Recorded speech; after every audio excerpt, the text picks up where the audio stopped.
Namaste. Let's start today's journey. In last journey, we talked about quatrain of Ramayana and a shlok of Gita. Today we go ahead of that.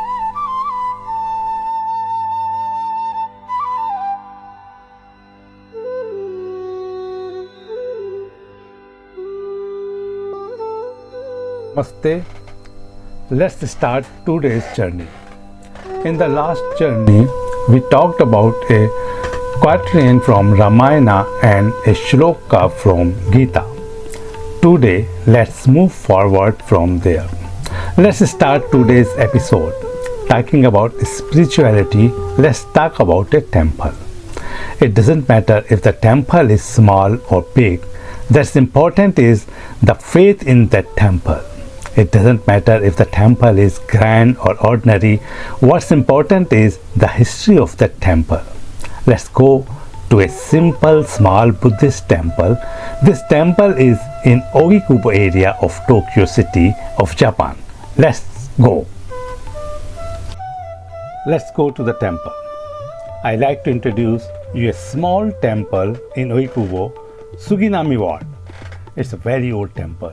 It's a small, modest Buddha temple. In the morning, many people come here and doors of the temple remains closed. People open it themselves, make offerings and then go off to their own business. It says stonework of folk beliefs and it's all written in Japanese. This is a very old temple and it says 1661 to 1673. That means it was built about 400 years ago. That is 300 to 400 years ago. Since then, it has been restored and rebuilt many times. Look, this is the temple, and there is a small garden behind it. This is a small garden. As I said before, what's important about temple is not how big or grand it is, but how much faith is there. Whatever it is, how much faith is there. So let me open the door of this temple and show you.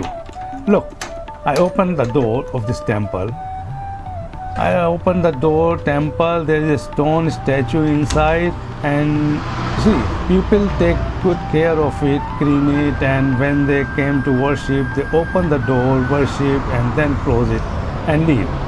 Look, at this temple, under this statue, there are 3 monkeys carved, just like Gandhi statue. The monkeys are carved here. I'll close it now. So let's start today's video. I am going to talk to you in front of this temple. So let's go to talk. Hoi soi jo Ram rachi rakha, ko kari tark badhave sakha. Ram siya ram, jai jai ram. कर्मण्यवाधिकारस्ते मा फलेषु कदाचन मा कर्मफलहेतुर्भुर्मार्ते संगोऽथ सुकर्मणि.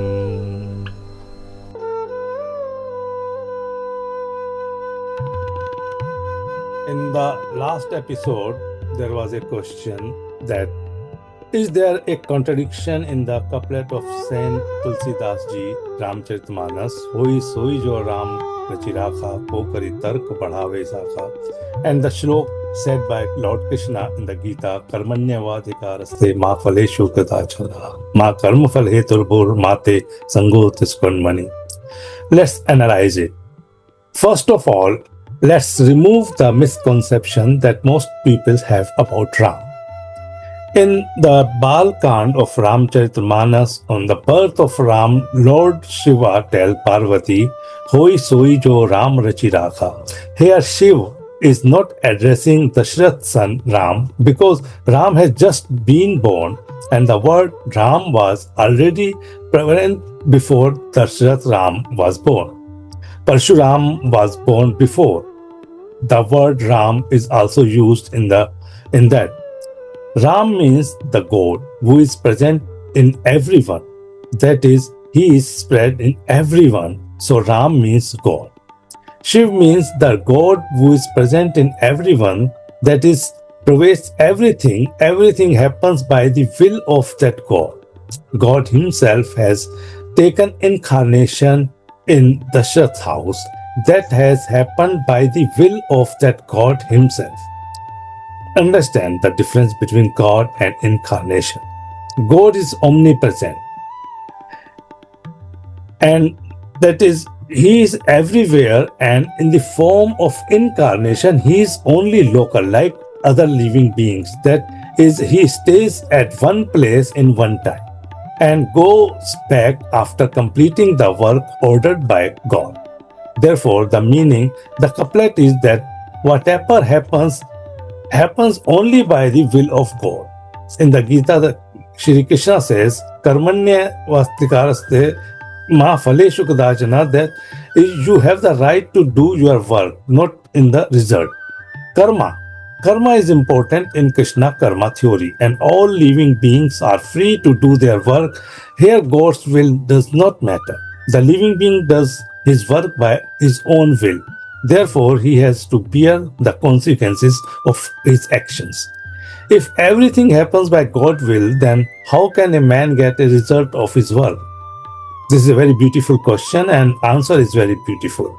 A living being performs his karma according to his own desire, and he gets his result according to the rules made by God. Karma does not happen without a reason. For that, conjugation is necessary. The conjugation of karma and action is done by God. If there is no karma, then action cannot happen. That is, for any action, karma is necessary. Karma is a substance, that is, the object on which action is to be done. Till the action is not done, it is only a noun. That is, only an object. As soon as action is done, that object becomes karma. Therefore, for the action of human, the conjunction with the karma is done by God only. While performing an action, the living being has the freedom to choose the karma. The human being chooses freely according to the choice of karma done by him. He gets the result by the divine law. Let us understand this with a practical example. A man felt hungry and desired to eat. This is according to God's law. Now, there are many food items in front of him. He has the freedom to choose one of these: poisonous, tasty food, tasteless, nutritious food. If he chooses tasty food as per his wish, then the result will be disease or death. This is according to God's law. If a man uses discretion and eats tasteless, nutritious food, then he can live a healthy, long life. There is freedom in his choice, but its result will be according to God's law. Therefore, a man can only perform karma, which means he can choose the karma, that is the object to perform an action. Both the statements are complementary to each other. Man's association with karma, that is the material, also happens through God. One man is born in a place of scarcity and the other in a place of full of resources. Why does this happen? This is also the result of man's past deeds, which he has got by divine justice. But after birth, there are many sources around him which he can use with his intelligence and wisdom, and can change his life by doing the deeds of his birth. The fruits of deeds are obtained in three ways. We will talk about this topic in the next episode. There is another topic, why man commits sinful deeds. We will also understand the reason for this. Till then, please excuse me. We will meet again. Thank you. Namaste.